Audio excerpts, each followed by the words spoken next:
ஒதுக்கப்பட்ட காலத்துக்குள் வாழ்ந்துட்டு இருக்கிறீங்களா? வாலிபனே, நீ ஒதுக்கப்பட்டிருக்கிறாயோ? தாவீதை போல, யாபேசை போல நீ ஒதுக்கப்பட்டிருக்கிறாயோ? ஆண்டவர் நல்லவர். யாபேஸ் வேண்டிக் கொண்டது தேவன் அருளினார். தாவீதுடைய நம்பிக்கை கர்த்தர் வெற்றி கொண்டார். எல்லாருக்கும் கிடையாதவன் ஒதுக்கப்பட்டான். ஆனா அவருடைய நம்பிக்கை கர்த்தரின் மெய்ப்பராய் இருக்கிறார். நான் தாட்சடைய மாட்டேன்.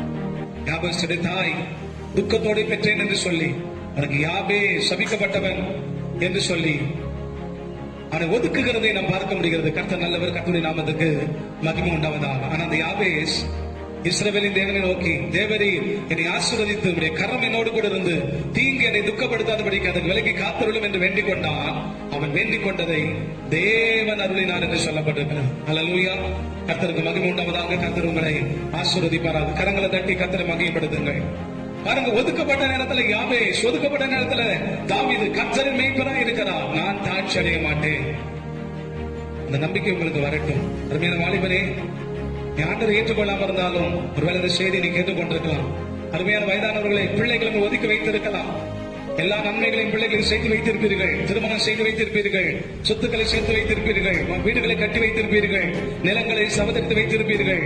ஆனா நீங்க வயதாகும் போது பிள்ளைகள் உங்களை தள்ளி ஒதுக்கி வைத்திருக்கலாம். கவலைப்படாதீங்க. இயேசுவை நம்புங்கள். உங்களை பராமரிக்கிற, உங்களை போஷிக்கிறவர். யாரை கொண்டாகிலும் கர்த்தர் உங்களை போஷிப்பார். அதே பிள்ளைகளை உங்க மேல பாசம் உள்ளவர்களாய் மாற்றி உங்களை கவனிக்க வைக்க முடியும். காய்ந்து போன இதயத்துல ஆண்டவர் ஈரத்தை வரவழைப்பார். உங்களுக்கு ஒரு புது வாழ்க்கையை கட்ட தருவார். நீங்கள் ஒதுக்கப்பட்டிருந்தாலும் ஒதுக்கப்பட்டிருக்கிற நிலைமையில ஆண்டவரை நம்புங்கள், ஆண்டவரை விசுவாசியுங்கள். கர்த்தர் மெய்ப்பராய் இருக்கிறார் என்று சொல்லி